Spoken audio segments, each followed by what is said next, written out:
Mongolia has a population of 3 million people and 60 million livestock. Around 30% of the labor force on the agriculture sector, with over 170,000 herder households. Depending on the weather, families move at least 4 times a year, and even more than 10 times during dry and harsh winters. Goats play an important role in the livelihood of Mongolians. The well-known high-quality, soft, fine cashmere appears on goats only during extreme weather, where the temperature fluctuates from -40 to +40. Mongolia's dry and cold climate stimulates a goat's glands, thus becoming the key factor for the growth of natural cashmere fibers. With the arrival of spring, long and fine fibers become loose and ready to fall from the undercoat of the goat, signifying the end of the harsh winter.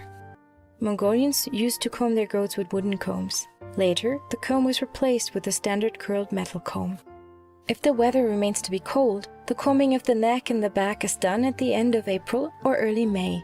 When ready to shed cashmere fibers are left uncombed on the goats, it becomes a favorable host for many acaridan insects. Therefore, cashmere harvesting is seen as an expression of animal husbandry.